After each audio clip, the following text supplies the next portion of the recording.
ஷாம்பூர்ல பொண்ணுங்களுக்காக ஒரே ஒரு tailor shop தான் இருந்துச்சு. அந்த கடையோட ஓனர் ராஜு ரொம்பவும் கெட்டவனா இருந்தான். அவன் அவனுடைய கடைக்கு யாராவது துணி தைக்க வந்தாங்கன்னா ஏதாவது ஒரு காரணத்தை சொல்லி அவங்கள எப்படியாச்சும் தப்பா தொடறதுக்கு பாப்பான். அட என்னங்க, நீங்க சூட் எடுத்துக்கிட்டு வந்திருக்கீங்கல்ல, இது ரொம்ப பழசா இருக்கு. அப்புறம் நீங்க சொல்றீங்க இத மெஜர்மெண்ட் எடுத்துக்கோங்கன்னு. அப்படியெல்லாம் ஆகாது. இங்க பாருங்க, இது வாங்கி எவ்வளவு மாசம் இருக்கும். உங்க இடுப்பெல்லாம் கொஞ்சம் பெருசா இருக்கும். இந்த பழைய துணி மெஜர்மெண்ட் எடுத்து நான் தைச்சேன்னா ஃபிட்டிங் சரியா இருக்காது. அப்போ சரி, அளவு எடுத்துக்கோங்க. அப்படி சொன்னதுமே ராஜுவோட முகம் ஜொலிக்க ஆரம்பிச்சது. அவன் அவனுடைய கழுத்துல இருக்கிற இன்ச் டேப்பை எடுத்து அளக்க ஆரம்பிச்சான். ஆஹா, கொஞ்சம் முன்னாடி வாங்க. சரி சரி சரி, கொஞ்சம் இடுப்பு அளவு எடுக்கட்டுமா? அதுக்கப்புறம் அவன் 1/2 மணி வரைக்கும் அளவு எடுத்துக்கிட்டே இருந்தான். அப்போ அவங்க கேட்டாங்க, என்ன மாஸ்டர், எவ்வளவு நேரமா அளவு எடுக்கிறீங்க? சாயந்தரம் வரைக்கும் அளவு எடுத்துக்கிட்டே இருப்பீங்களா? இங்க பாருங்க, என் பேரு ராஜு மாஸ்டர். என்னோட வேலையில காம்ப்ரமைஸ் எல்லாம் ஆகவே மாட்டேன். நல்லபடியா அளவெடுத்து நல்ல ட்ரெஸ் தைச்சு தருவேன். அவன் இப்படி பேசும்போது அவங்களால மட்டும் என்ன பேச முடியும்? ஆனா அவங்க அங்க போனதுக்கு அப்புறமா அவன் அவங்க ஞாபகத்திலேயே தான் இருப்பான். அட, ஆண்டியோட ஃபிகர் எப்படி இருக்கு! அடேங்கப்பா, இவங்க முன்னாடி ஹீரோயினே ஃபெயில் ஆயிருவாங்கப்பா. என்ன புண்ணியம் பண்ணனா இன்னைக்கு இந்த வேலை பார்த்துக்கிட்டே இருக்கேன். கண்டிப்பா போன ஜென்மத்துல ஏதோ ஒரு புண்ணியத்தை பண்ணிருக்கணும். அதுக்குதான் இப்போ டைலரா நான் இருக்கேன். கடவுளே, ஒரே ஒரு வேண்டுகோள் தான், வர ஜென்மத்திலயும் டெய்லரா நான் பிறக்கணும். அப்பதான் ரொம்ப அழகான பொண்ணுங்களை என்னால அளவெடுக்க முடியும். இந்த மாதிரி ராஜு அவனுடைய வேலையை காரணமா காட்டி இந்த மாதிரி வேலையெல்லாம் செஞ்சுக்கிட்டு இருந்தான். ஆனா அவனுடைய வேலையே இதுங்கிறதுனால யாரும் அவனை எதுவும் சொல்லவும் மாட்டாங்க. ஷாம்பூர்ல வினிதா அப்படிங்கிற ரிட்டையர்டான ஒரு டீச்சர், அவங்க பொண்ணு சிம்மி, அப்புறம் பையன் விகாஸ் கூட வாழ்ந்துகிட்டு இருந்தாங்க. விகாஸ்க்கு சில நாட்களுக்கு முன்னாடிதான் ஷர்மிளா அப்படிங்கிற ஒரு பொண்ணோட கல்யாணம் நடந்துச்சு. ஷர்மிளா ரொம்பவும் அப்பாவி பொண்ணு. இப்படி இருக்கும்போது ஒரு நாள் காலையிலேயே ஷர்மிளா முகத்துல முக்காடு போட்டுக்கிட்டு மாமியாருக்கு டீ வச்சு எடுத்துட்டு வந்து கொடுத்தா. எடுத்துக்கோங்க அத்தை, நீங்க கேட்ட இஞ்சி டீ அப்படின்னு ஷர்மிளா அவங்க மாமியாருக்கு இஞ்சி டீ கொடுத்தா. அப்போ ஷர்மிளா அங்கிருந்து கிளம்பும் போது மாமியார் சொன்னாங்க, மருமகளே, ஒரு நிமிஷம், உன்கிட்ட ஒரு விஷயம் பேசணும். ஏதாவது தப்பு பண்ணிட்டேனா அத்தை? டீ நல்லா இருக்கா? அட, நீ எதுக்கு இவ்வளவு பயப்படுற? நான் உன்னோட மாமியார் தான். பாக்க ராட்சசி மாதிரி ஏதாவது தெரியறனா என்ன? நீ எந்த டீயை நினைச்சு பயப்படுறியோ அந்த டீயை நான் இது வரைக்கும் குடிக்கவே இல்ல. அப்படி சொல்லி அவங்க அந்த டீயை எடுத்து குடிக்க ஆரம்பிச்சாங்க. அப்புறமா சொன்னாங்க, அடடா, இந்த டீ உன்ன மாதிரியே ரொம்பவும் நல்லா இருக்குமா? மருமகளே, ஏன் நின்னுக்கிட்டு இருக்க? நான் தான் உன்னை அப்பவே உட்கார சொன்னேன் இல்லையா? உட்காரு. ஆனா அத்தை, நீங்க என்ன சொல்லணும்னு சொன்னீங்களோ அதை சொல்லுங்க அத்தை. அப்போ மாமியார் ஷர்மிளா கிட்ட சொன்னாங்க, ஷர்மிளா, கல்யாணமாயி எவ்வளவு நாள் ஆச்சு, ஆனா இன்னும் நீ இந்த புடவை முக்காட்லயே இருப்பியா? எனக்கு புரியல அத்தை. அட மருமகளே, நீ வேணும்னா சல்வார் போட்டுக்கலாம். நீ இந்த காலத்து பொண்ணுதானே, எங்கள மாதிரி பழைய காலம் இல்லல. நான் உன்னை எதுவும் சொல்ல மாட்டேன். உனக்கு பிடிச்சிருந்தா நீ சல்வார் போட்டுக்கோ. ஆனா அத்தை, நான் வரும்போது சல்வார் சூட் எடுத்துட்டு வரலையே. நான் என்ன நினைச்சேன்னா கல்யாணத்துக்கு அப்புறம் புடவையில தான் இருக்கணும் அப்படின்னு. அப்படி கூட யாராச்சும் சொல்லுவாங்களா என்ன? வினிதா அவங்க பொண்ணு சிம்மிய கூப்பிட்டாங்க. சிம்மி, சிம்மி. சிம்மி அப்போ காலேஜ் போக ரெடி ஆகிக்கிட்டு இருந்தா. அம்மா கூப்பிட்டது கேட்டு அவ அந்த இடத்துக்கு வந்தா. என்னம்மா, ஏன் கூப்பிட்டீங்க? எங்கேயாவது போறியா? என்னம்மா, இப்ப நான் காலேஜ்க்கு போற நேரம் இல்ல, இன்னைக்கு ஞாயிற்றுக்கிழமை இல்ல. அப்போ வினிதா கேலண்டர் பார்த்து சொன்னாங்க. அப்போ சிம்மி அந்த கேலண்டரை போய் திருப்பி போட்டா. ஜனவரி முடிஞ்சு போச்சுமா, இது பிப்ரவரி, அப்புறம் இன்னைக்கு சாட்டர்டே. அட, நான் இதை கவனிக்கவே இல்ல. சரி சொல்லுங்க, என்ன எதுக்காக கூப்பிட்டீங்க? உங்க அண்ணனோட கல்யாணத்துக்கு உனக்கு 2-3 சுடிதார் மெட்டீரியல் எல்லாம் எடுத்திருந்தோம், ஞாபகம் இருக்குல்ல? ஆமாம்மா, ஏன்? அத உங்க அன்னைக்கு ஒரு 3 கொடு.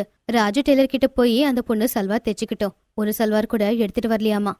சரிம்மா, கொண்டு வந்து கொடுக்குறேன். சிம்மி அந்த மெட்டீரியலை அன்னிக்கிட்ட கொடுத்துட்டு அவ அங்க இருந்து காலேஜுக்கு போயிட்டா. இங்க பாருமா, இதுதான் மெட்டீரியல். இங்கிருந்து கொஞ்சம் தூரத்துல ராஜு அப்படிங்கிற ஒரு டெய்லர் இருக்கான், அவன்கிட்ட கொடுத்து தைக்க சொல்லிடு. நான் தனியா போகவா? ஆமாம்மா, தனியா போ. உனக்கு தெரியும்ல என்னுடைய முழங்கால் எவ்வளவு வலிக்குது அப்படின்னு. உன் கூட அவ்வளவு தூரம் வந்துட்டு வந்தனா அப்புறம் ஒரு வாரம் வரைக்கும் நான் படுத்துதான் கிடப்பேன். ஷர்மிளா அந்த மெட்டீரியல் எடுத்துக்கிட்டு ராஜு டெய்லர் கிட்ட போனா. ராஜு அவளை பார்த்ததுமே, யாரா இது? ரொம்ப கலாச்சாரமா வர்றாங்க. முக்காடை எடுத்து நான் இவங்கள எப்பவுமே பார்த்ததே இல்லையே. ராஜு ஷர்மிளாவை உத்து உத்து பாத்துக்கிட்டு இருந்தான். அவன் அப்படி உத்து பாக்குறத பார்த்த ஷர்மிளா கோவப்பட்டா. அப்போ ராஜு சொன்னா, சொல்லுங்க, என்ன உதவி பண்ணட்டும் உங்களுக்கு? இந்த துணியை தைக்கணும். பண்ணிடலாம். எப்படி பண்ணணும்? பட்டி வைக்கணுமா? அப்படியாவா? பட்டியாலானா? பட்டி வைக்கிறதெல்லாம் தெரியாதா? இந்த காலத்துல அதான் ட்ரெண்டு. பட்டி வைக்கிறதுல நான் ரொம்ப எக்ஸ்பர்ட். பட்டியால சூட் தைக்கிறதுக்கு தூரத்துல இருந்து ஆட்கள் எல்லாம் வருவாங்க. அதுக்கப்புறம் ராஜு அவனுடைய கடையில வச்சிருக்கிற நிறைய சாம்பிள்ஸை எடுத்து காட்டினான். ஷர்மிளாக்கு அது பிடிச்சு போச்சு. இது நல்லா இருக்கு, இப்படியே தைச்சிடுங்க. இப்படியே வேணாம், இதோட நல்லாவே பண்ணலாம். ஆனா நீங்க முதல்ல கொடுக்கணும். கொடுக்கணுமா? என்ன கொடுக்கணும்? அட அளவு கொடுக்கணும்னு சொன்னேன். அளவு கொடுக்காம எப்படி நான் தைக்க முடியும்? நீங்களே சொல்லுங்க பார்க்கலாம். அதுக்கப்புறமா ராஜு ஷர்மிளாவோட அளவு எடுக்க ஆரம்பிச்சான். ஷர்மிளா கிட்ட பேசும்போது ராஜுவுக்கு தெரிஞ்சு போச்சு அவ ரொம்ப அப்பாவி பொண்ணுன்னு. அதனால அவன் மனசுக்குள்ளேயே யோசிச்சான், இன்னைக்கு நல்லபடியா பார்த்து பார்த்து அதிகமான நேரம் நான் அளவெடுக்கிறேன். அளவு எடுக்கிறேன்னு சொல்லி அவன் அடிக்கடி ஷர்மிளாவை தொட்டுக்கிட்டு இருந்தான். ஆனா அவன் தொடும்போது சாதாரணமா இருக்கல. அது ஷர்மிளாவுக்கு நல்லாவே தெரிஞ்சு போச்சு. அண்ணே, என்ன பண்றீங்க?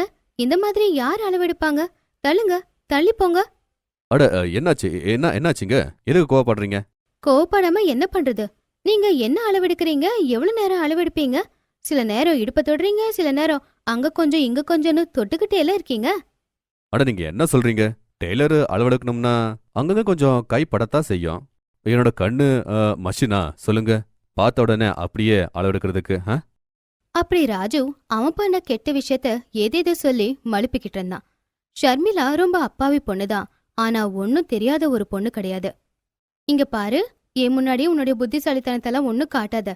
நீ என்ன பண்ணன்னு எனக்கு தெரியும். நான் சும்மா இருக்கேன்னு என் மேல இப்படியெல்லாம் பழி போடாதீங்க. நான் ஒன்னும் புது டெய்லர் இல்ல. வருஷ கணக்கா இங்க வேலை பாக்குறேன். நான் எத்தனை சூட்டெல்லாம் தைச்சிருக்க தெரியுமா? இப்ப வரைக்கும் யாருமே இந்த மாதிரி சொன்னதே இல்ல. நீங்க தான் சொல்றீங்க போங்க. என்கிட்ட சூட் தைக்க விருப்பம் இல்லைன்னா நீங்க போலாம். ஆனா இப்படியெல்லாம் சும்மா பொய்யா பழி போடாதீங்க. எனக்கும் பொண்டாட்டி பிள்ளைங்களா இருக்காங்க. ஷர்மிளா அங்க இருந்து போயிட்டா. ஆனா மாமியார் கிட்ட போய் எல்லாத்தையுமே சொன்னான். நீ என்னம்மா சொல்ற? ஆமா அத்த, அளவெடுக்கிற அப்படிங்கிற பேருல அந்த ஆளு என்கிட்ட ரொம்ப தப்பாதான் நடந்துக்க முயற்சி பண்ணான். அவன் ஆள் பாக்குறதுக்கு தப்பானவதாதான் இருக்கான். இரு சிம்மியும் வரட்டும், 3 பேரும் சேர்ந்து அந்த டெய்லரோட கடைக்கு போயிட்டு வரலாம். சிம்மி வந்ததுக்கு அப்புறம் 3 பேரும் சேர்ந்து ஒரு ஐடியா பண்ணாங்க. இந்த தடவை மெட்டீரியல் எடுத்துக்கிட்டு சிம்மி துணி தைக்கிறதுக்காக டெய்லர் கடைக்கு போனான். எப்பவும் போலவே அவன் மத்த பொண்ணுங்க கிட்ட நடந்துக்கிற மாதிரி சிம்மி கிட்டயும் நடந்துக்க ஆரம்பிச்சான். ஆனா இந்த தடவை அவனுடைய அண்ணி தூரத்துல இருந்து அதை எல்லாத்தையுமே ரெக்கார்ட் பண்ணிட்டா. அதுக்கப்புறமா போலீஸ்க்கு கால் பண்ணி சொன்னான். கொஞ்ச நேரத்துல போலீஸ்காரங்க அங்க வந்துட்டாங்க. போலீஸ பார்த்து ராஜுவோட முகத்துல ஈ ஆடல. ஏண்டா, நீதானே அந்த ராஜு டெய்லர்? ஆமாங்க, நான் தான். என்ன வேணுங்க? அவன் பேசிக்கிட்டு இருக்கும் போதே இன்ஸ்பெக்டர் அவனுடைய கண்ணத்துல ஓங்கி ஒரு அறை விட்டு வீடியோ எடுத்தத அவன்கிட்டயே போட்டு காட்டினாங்க. ஏண்டா பொறுக்கி, பொண்ணுங்களுக்கு துணி தைச்சு தர அப்படின்னு சொல்லி பொண்ணுங்க கிட்ட தப்பா நடந்துக்க முயற்சி பண்றியா? வா வா போலீஸ் ஸ்டேஷனுக்கு. நான் அடிக்கிற அடியில நீ இனிமே எப்பவும் இப்படி பண்ணவே கூடாது. இன்ஸ்பெக்டர் ராஜு டெய்லரை அரெஸ்ட் பண்ணி கூட்டிட்டு போனாங்க. அங்க அவனுக்கு 5 வருஷம் ஜெயில் தண்டனை கிடைச்சது. வினிதாவோட மருமகள் ஷர்மிளா அப்பாவிதான். ஆனா தப்ப தட்டி கேட்கிற தைரியம் அவளுக்கு இருந்துச்சு. அவ அமைதியா இருக்கல. நண்பர்களே, நீங்களும் எப்பவுமே கெட்டதுக்கு விரோதமா இருக்கணும். அதோட போராடணும். அமைதியா இருக்கக்கூடாது.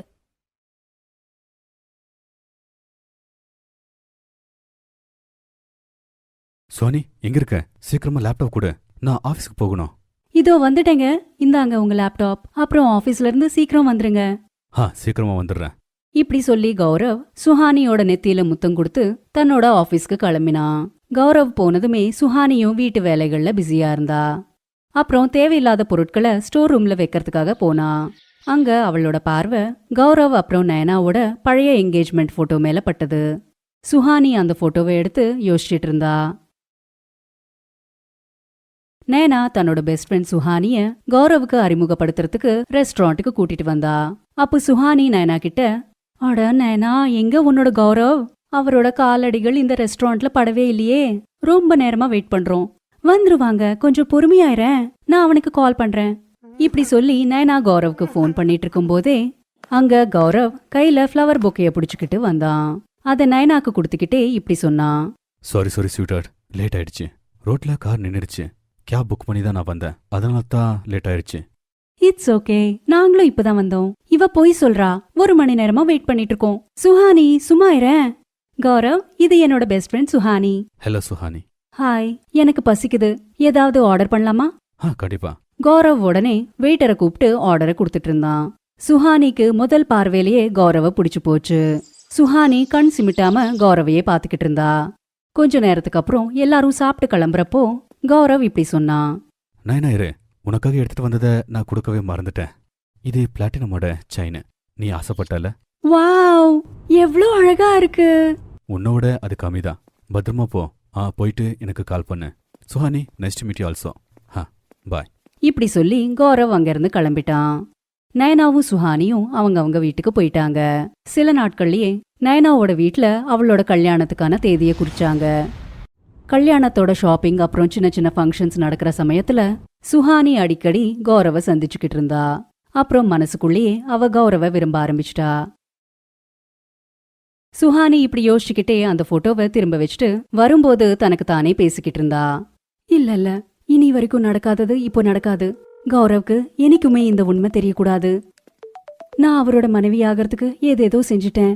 ஃபைனலி எனக்கு அவர் கிடைச்சிட்டாரு. இதுதான் எனக்கு வேண்டியது. சுஹானி இப்படி பேசிக்கிட்டு இருக்கும்போதே அவளோட மாமியார் அங்க வந்தாங்க. மருமகளே, என்னாச்சு? தனியா என்ன பாட்டு பாடுற? இல்ல அத்த, ஒன்னும் இல்ல. கோயிலுக்கு போயிட்டு வந்துட்டீங்களா? டீ கொண்டு வரவா அத்த?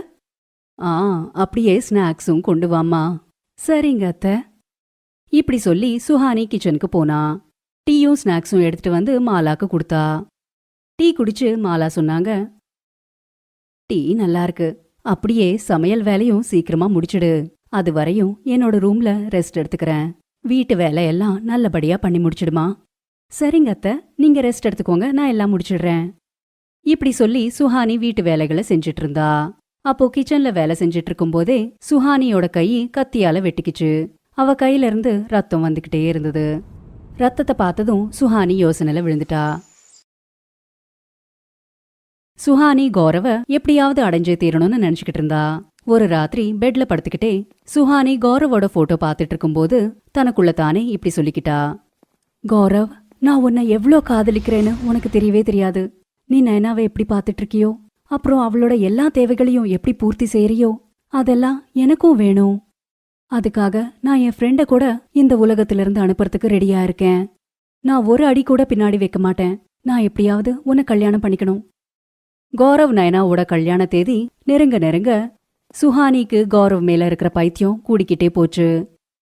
ஒரு நாள் கல்யாணத்துக்கு முன்னாடி நயனாவை சுஹானி தன்னோட வீட்டுக்கு கூப்பிட்டா. சுஹானி, என்னாச்சு? ஏன் திடீர்னு என்ன இங்க கூப்பிட்ட? ஏதாவது சொல்லணுமா? நயனா, நான் உன்கிட்ட ஒரு முக்கியமான விஷயத்த சொல்லணும். என்ன விஷயம்? சொல்லு. நயனா, நான் ஒரு பையனை ரொம்பவே நேசிக்கிறேன். அவனோட காதலுக்காக நான் எது வேணாலும் பண்ணுவேன். நான் எப்படியாவது அந்த பையனை கல்யாணம் பண்ணிக்கணும்னு நினைக்கிறேன். ஆனா என்ன ஆனா? சொல்லு சுஹானி. ஆனா எங்க நடுவுல ஒருத்தங்க தடங்களா இருக்காங்க. யாரு சுஹானி? நான் வேணா பேசட்டுமா? சொல்லு. அது வேற யாருமே இல்ல, அது நீதானேனா? உனக்கு தெரியுமா நான் யார காதலிக்கிறேன்னு? கௌரவ. நான் எப்படியாவது அவனை அடைஞ்சே தீருவேன். அதனால இந்த உலகத்துக்கு நீ டாட்டா சொல்ற நேரம் வந்துச்சு. நயனா சுஹானிக்கு ஏதாவது சொல்றதுக்கு முன்னாடியே சுஹானி நயனாவ ஒரு கத்தியால குத்தி கொன்னுட்டா. அப்புறம் நயனா அங்கேயே இறந்து போயிட்டா. அப்புறம் சுஹானி நயனாவோட பொணத்தை அவ வீட்டு கார்டன்லயே புதைச்சிட்டா. அப்புறம் நயனாவோட காரை டிரைவ் பண்ணிக்கிட்டே ஒரு பள்ளத்தாக்கு கிட்ட எடுத்துட்டு வந்து அங்கிருந்து காரை கீழே தள்ளிவிட்டா. அப்புறம் சுஹானி போலீஸ்க்கு ஃபோன் பண்ணி அங்க கூப்பிட்டா. நயனாவோட குடும்பத்துக்கும் அப்புறம் கௌரவுக்கும் நயனாவோட ஆக்சிடென்ட் பத்தி தெரிஞ்சதுமே எல்லாருமே ஆக்சிடென்ட் ஸ்பாட்டுக்கு வந்தாங்க. அப்புறம் போலீஸ் இன்வெஸ்டிகேஷன்ல பாடி கிடைக்காததால நயனாவோட கேஸ டெத் பை ஆக்சிடென்ட்னு ஃபைல க்ளோஸ் பண்ணிட்டாங்க. நயனாவை கொன்னுட்டு ஆறுதல் சொல்ற மாதிரி கௌரவுக்கு நெருங்கி வந்தேன். அப்புறம் அவனையே கல்யாணம் பண்ணிக்கிட்டேன். அவனை ஏமாத்தி கல்யாணம் பண்ணிக்கிட்டேன். என்னோட சந்தோஷத்தை அடையறதுக்கு யாரையாவது ஏமாத்தினாலும் தப்பில்லையே. வாழ்க்கையில சந்தோஷத்தை அடையறதுக்கு இப்படி ஏதாவது செஞ்சாலும் ஒரு தப்புமே இல்ல. நான் செஞ்சது கரெக்டு தான். அப்புறம் நான் யாருக்கும் எதுவும் சொல்ல மாட்டேன். சுஹானி இப்படி யோசிச்சுட்டு இருக்கும்போதே கௌரவ் அங்க வந்து இப்படி சொன்னான். என்ன சுஹானி, நீ சொல்லலனா எனக்கு தெரியாம போகுமா? என்ன தெரிஞ்சிருச்சு? நான் உங்ககிட்ட எதையும் மறைக்கவே இல்லையே. நீங்க எந்த எந்த எந்த விஷயமா பேசுறீங்க? அட, இன்னைக்கு சண்டே. இன்னைக்கு ஆஃபீஸ் லீவு. நான் நல்லா ரெடியாகி ஆஃபீஸுக்கு போயிட்டேன். அதுக்கப்புறம் தான் தெரிஞ்சிச்சு எனக்கு சண்டேன்னு. திரும்ப வந்துட்டேன். ஆமா, இதுக்கு முகமெல்லாம் சிவப்பா இருக்கு. ஒன்னும் இல்ல, நான் உங்களை ரொம்ப நேசிக்கிறேன்.